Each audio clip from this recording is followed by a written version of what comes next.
Hello everybody, welcome back to The Hobby Musician. You're joining us today as we work through a mini-series where we're building this guitar from a kit. And as you can see, there's a lot already done on it. So if you want to go back and get caught up on any of the previous episodes, or if you just want to jump around to the different phases of this build, click the link at the top and that'll take you to a playlist where you can see everything we've done on this project. Well, I'm really excited about today because this is the last piece that we need to install on this guitar to have it completely finished. We are going to be installing the Floyd Rose tremolo system. And it is the last piece, but I'm a little nervous because there's a lot of parts that are gonna have to go into this, a lot of manipulating different parts, installing them, and then finally, at the end of the video, you're gonna see that it's gonna take a lot of fine tuning to actually get this to the point where everything's fine and it's playable. The first thing that I'm going to do before I get the camera switched up and we get to work here, I do want to mention one thing I did before I started filming this episode. It's on the back of the guitar, and actually I had to do this part earlier because of the wiring that we did. So here's what happened. On the back here, I actually have already installed the tremolo claw that's going to be in this back cavity. Now, I'm going to put a time-lapse video up here so you can see me doing this, but all this really what I needed to do with this is I actually had to ground the electronics to this tremolo claw. So in the filming of that episode, I needed to have it kind of in the place that it was going to eventually go. So you can see in the video, I had to, I held in the claw where it was going to go. I just had it in my fingers. I used a Sharpie marker to mark through the holes where I needed to put the screws. Carefully drilled. You can see that I had to protect the body of the guitar. I laid a towel on it, drilled carefully into the holes, and then I'm just kind of loosely, you can see it's loose here because there's no springs attached to it yet, but I loosely kind of put in the screws just halfway. You know, that's part of what I mentioned a second ago. We're going to have to adjust all of this once things get attached. But I did want to mention that is one piece of installing a tremolo system on a kit guitar or converting a guitar that you already have. This is one step that you're going to have to do, and that's how you can accomplish it, you know, beforehand. Okay, with that out of the way, now we're all set to get the camera switched up, a little close-up of the action, and we'll start to get to work installing the tremolo. All right, I'll be back in a second. All right, everybody, we've got the camera switched up and we're ready to continue on with this installation. Now, the first thing that I'm going to do, I'm going to talk through how we need to install and set these mounting studs and posts that the tremolo is going to be able to use to kind of, balance on. The first thing that I'm going to note is that in doing my homework online, you know, I'm not a superstitious guy, but one of the posts talk about these are the mounting kind of fairings that need to get pushed and placed all the way down into these holes here. So they actually have to go, the tops of these have to get pressed all the way down until they're flush, and then we're going to come back with these studs that will then screw, they fit in there, and by screwing them in and out, that's how we're going to set the height of where we eventually want this tremolo to sit. But these two pieces are going to need to go all the way down in there, and they're going to fit tight. So I actually am all set up. I've got a hammer and I have this soft cloth that I'm going to use. I'm actually going to protect the surface of this and the surface of the whole guitar when I start to tap these with this cloth. But I'm going to mention there are some forums, some posts that talk about, well, how can you best get these to go down in there? And one of the posters, or actually it's a fairly common idea, they talk about putting these pieces in the freezer overnight or for a couple of days.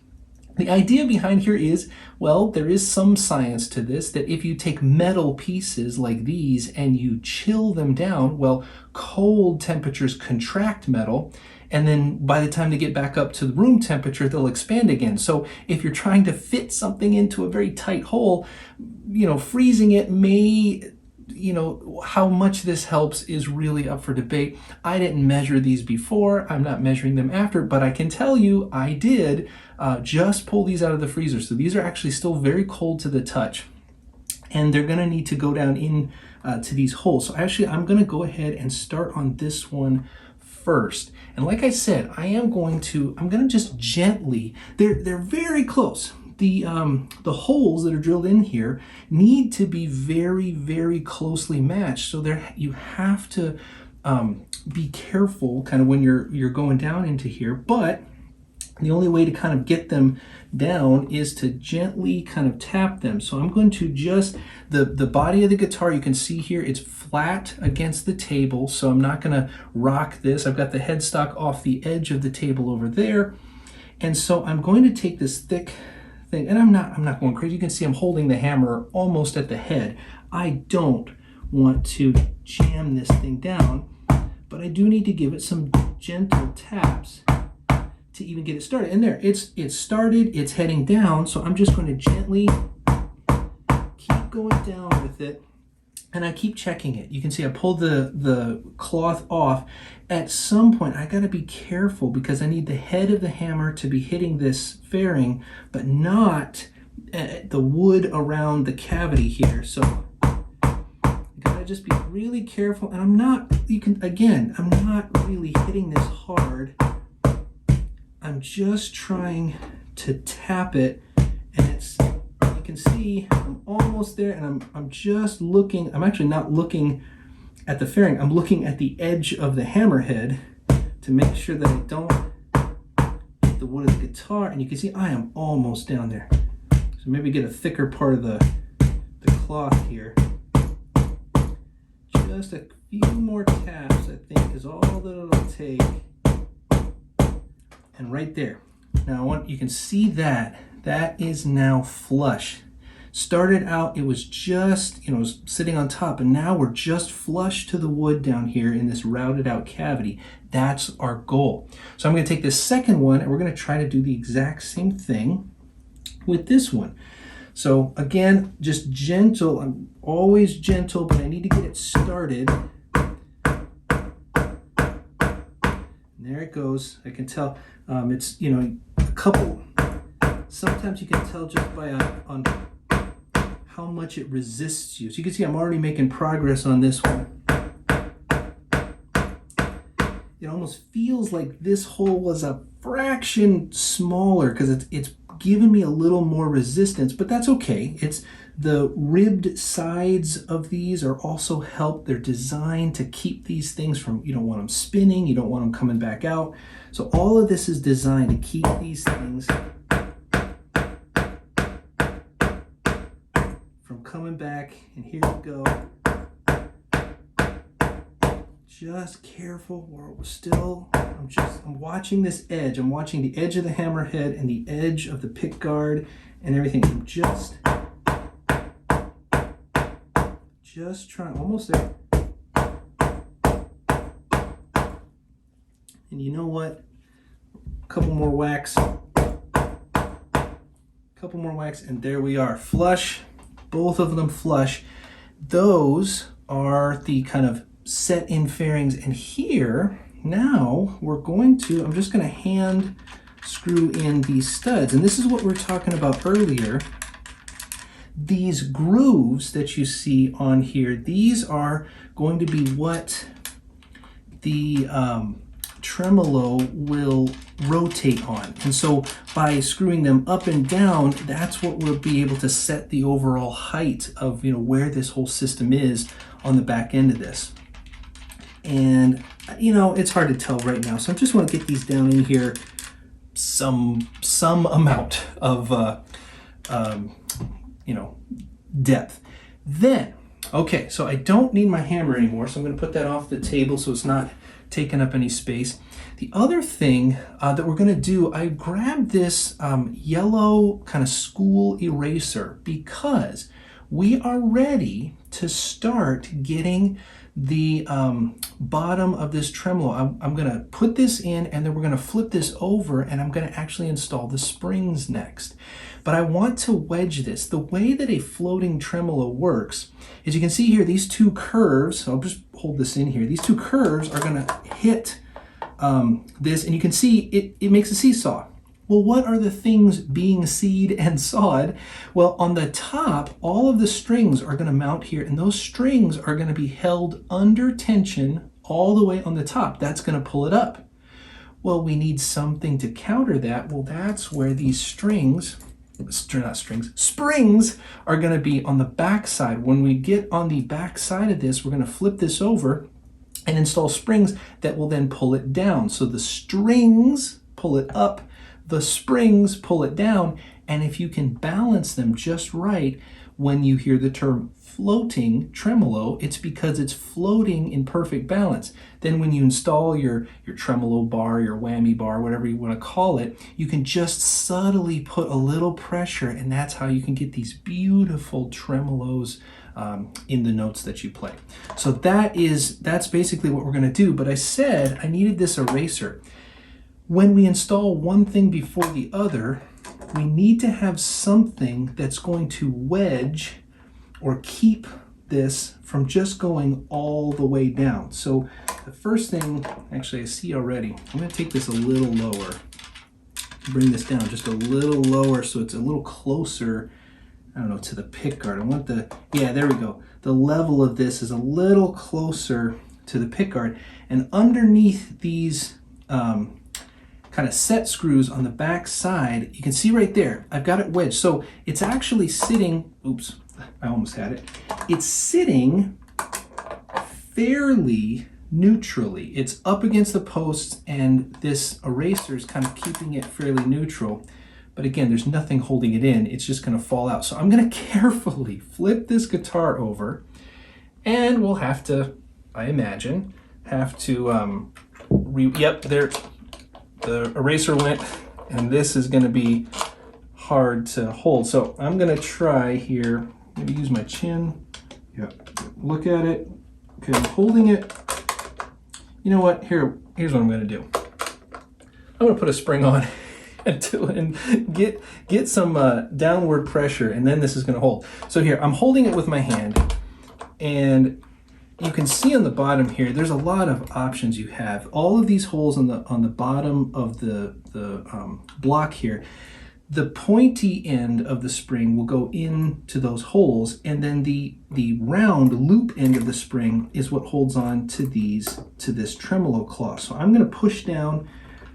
You can they go in kind of when this is straight. So when this is straight, then that goes there, and then let me just pull this out there. Okay, there. One spring is now on this tremolo claw, but you can see even at full extension, this spring is not putting any tension because these screws aren't far enough in. So that's what I was saying earlier in the video. I didn't know how far to put these springs in. This is the first time anything's going to happen. So right now, I am going to tighten them a little bit until they start to pull the spring. I want to have just a touch of spring tension. So when the screws go in, they pull the claw with it.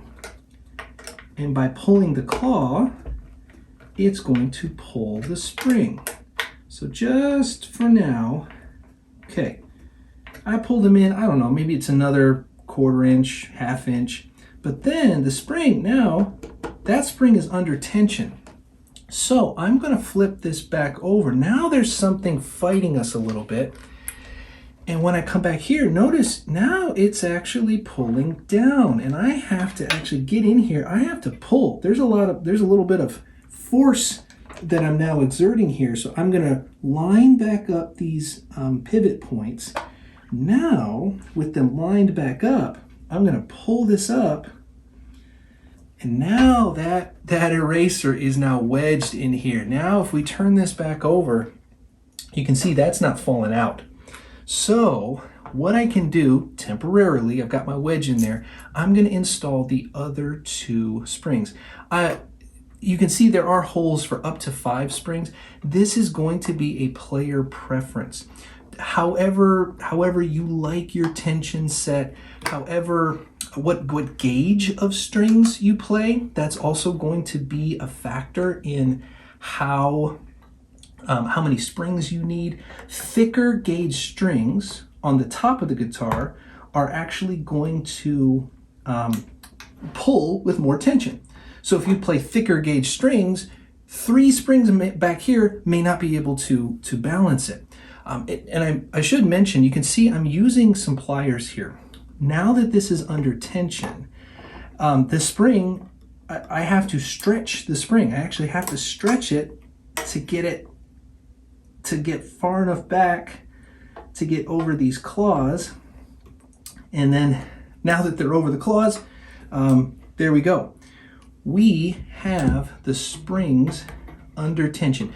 We're inevitably going to come, I'm going to have to play some more games with this. Maybe loosen, maybe tighten these strings, these screws here, depending on what this looks like once we get the strings on. But the back side of this trem system is kind of initially, it's rough fit. That's what I would call this. So the back side is kind of temporarily done. So I'm going to flip this back over to the front, and you can see even with this wedge in here, it is really pulling down. So what we want to do is we want to install some strings on top to take some of that tension. And ideally, if we do everything right, and if it's perfectly in balance, then this eraser should then just fall out. Because if we can balance the tension on the top and the bottom, then we should be good to go. So that is what we're going to do next. Now, if you've never done strings on a locking tremolo system, there's a couple things to point out here. They're double locking because they will lock the string in the bottom and they will lock the string at the top of the neck, way up here. And what I want to do, I've got my Allen wrenches here. I'm just loosening these locking kind of brackets so that there actually is enough play that I can sneak a string underneath it. Okay, so it looks like they're high enough here. Yeah, I can sneak my strings underneath there. And that's what we're going to do next. The other interesting thing, if you've never done it before, I hesitate to say normal, but more traditional styles of electric guitars, you're going to install, you've got the strings come with these ball ends. So sometimes, depending on the company, they might be colored. You might have a different color for different, let's see, I'm gonna go with the lower strings first. You might have a different color of the ball, but these ones, they're all gonna be brass colored. But this is what I mean, the ball end and the non-ball end up here. These are actually going to have to get cut off. So I'm going to unwind the 2 strings. This particular brand packages 2 strings in an envelope, and this is the 3rd string, which we're going to come back to, the G string, and then we're going to start with the low E string. So I'm going to hold these up here. You can see if you're used to doing this yourself, usually the skinny end is the one that goes up here to the tuning peg. So I'm actually going to feed it through. So I've got some play here. I'm going to feed this underneath. It comes out and it goes through both of the grooves here. And I'm actually going to come and, you got to, the first time here, you got to point them and guide them. I'm actually going to come, and the way I string them, everyone also has their own personal preference here. The way I string these is I actually go a full rotation. I like to go a full rotation, a full spin around the tuning peg of string. So I'm going to go full rotation around, and then on the next pass, whoops, and then it always jumps off.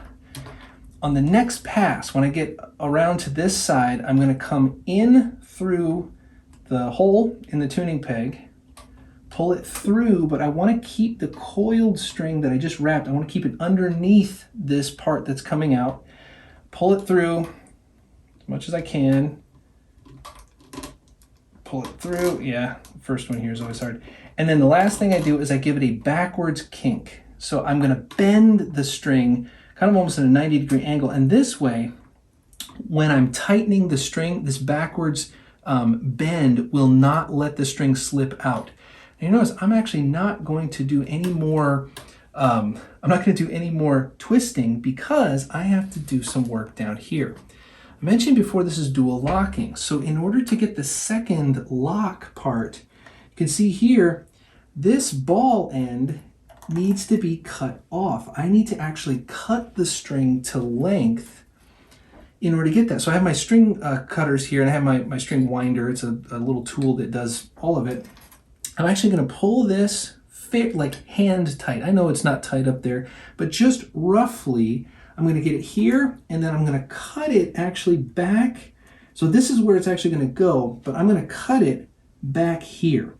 So open these up, cut this back here, because I need to have a little bit, of the string to go in. So it's going to go down. I'm going to feed this down, and what's going to happen is there's a bottom to this, and when it hits bottom, then I know it's ready to be tightened and locked. So I can see it in there.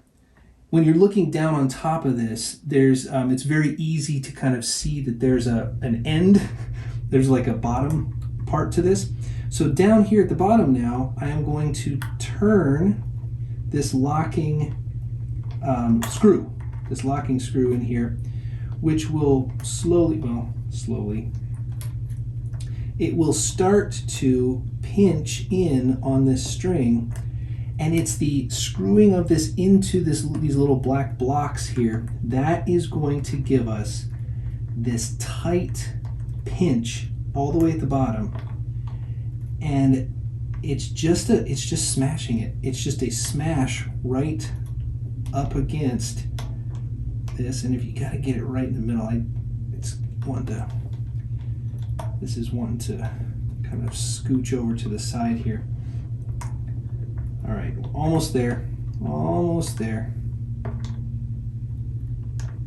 Okay, so now, add some, maybe one more half turn here, one more little half turn. There we go. This is now pinched in at the bottom, so it's eventually, it'll lay through, it's got this channel that it'll lay through, but now I can go back up to the top and I can start to twist it. This is now becoming the same way you would install a string on any guitar that you've ever worked with. You tighten it up. We're going to bring it up. We're probably not going to bring it up to perfect pitch because there's so much movement in this system, you know, with the floating springs and all this kind of stuff. So I just want to get some tension. That's what we're talking about. I want to get some tension on this to start to relieve some of that spring pressure and bring that tremolo more towards a floating kind of a reality. Now there's also lots of stuff we're gonna have to do. So I'm already noticing down here this retainer bar. This bar needs to keep the strings touching the bottom. Needs to keep the strings touching the bottom part of this bracket, and I can already see the string is starting to come up from it. So I want to tighten this first screw so that when the string pushes back up on it, that it will actually hold it down just like this. And I can see now it's touching, barely touching. Maybe one more little turn there, and my guess is I'm probably gonna have to do something similar when we get over to this side. But now that string is being held, you know, down, touching both of those brackets. Maybe a little too much. I'm looking down here, maybe it's a little too severe, so I'm gonna loosen it just a touch, just a hair, because we want it to just gently follow that angle down here at the top. So now, for now, you can see that string, I mean, it's nowhere near in tune, but it is taking, it's under some tension. So what I'm gonna do now is I'm gonna time lapse this. I'm gonna go through and show you me working on the rest of these strings, and then we'll come back when we get them on and talk through what's going there. So, all right, enjoy this, and I'll be back in a second.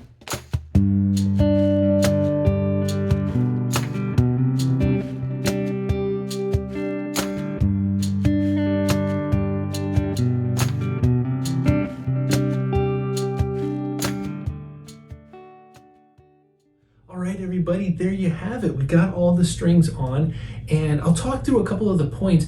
You probably saw it in the time lapse, but as I was going from the first string, the second, third, fourth, one thing that I noticed, and we mentioned that this would happen, is at the very beginning there was a lot of tension that from the springs underneath it that were pulling down this tremolo, and it was wedging this rubber eraser really hard into the body. And you probably saw in some of those strings, I actually, in order to just get to the back end of these set screws, I had to use my fingers and really pull up and add tension so that I could tighten the strings. But as it went on, when the first string went on and I got a little bit of tension, and the second and third, as I went, there was less and less force pushing against this eraser until by the end, this actually was just barely sitting in here. And as you can see now, with all of the strings on, the back side is hovering up here. And when you look at it side on, we're able to now balance out the tension from the springs pulling underneath to the strings pulling on top. And that's kind of the goal of having these floating tremolos. The other thing that I noticed when I started to do the second string and I just started the time lapse, I actually realized that I had fed the very first string I showed you, I fed behind the block in the wrong gap. So I had to swap that, and then for the rest of them, in these kind of pinched mechanisms of holding it, you got to feed the string in front of the block, and then that set screw pushes this square kind of metal block up against it and smashes that string. Now, I'm not going to be playing this for you today, and there's a big reason why. Sure, we've got the tremolo installed, and technically speaking, this guitar is now assembled. So why not plug it in and start shredding away? Because there's still a lot of setting up to do. We've done other shows on our channel where we talk about the importance of a good setup, and we've talked about the different factors that affect it. Intonation, now that we've got the tremolo on, I'm gonna have to go back, and all of these have adjustment screws that I'm gonna check the tuning of the string from its full length, check the tuning at the 12th fret. I might need to make some adjustments there. Additionally, this is the first time the guitar has been fully assembled, so there's no telling if the relief of the neck is properly set. Not to mention going through and doing a final tuning as the strings, as I start to play it, the strings will stretch a little bit. I did some pre-stretching, but there'll still be some variation. So to get all of that done would make this video way too long. So as a teaser, make sure you come back and join us in our next episode for the thrilling conclusion where we're going to hear all the tone samples and kind of take a look back at this entire building process. So I want to thank you for watching, and I hope you got something out of this episode. And as always, until next time, play on, my friends, play on.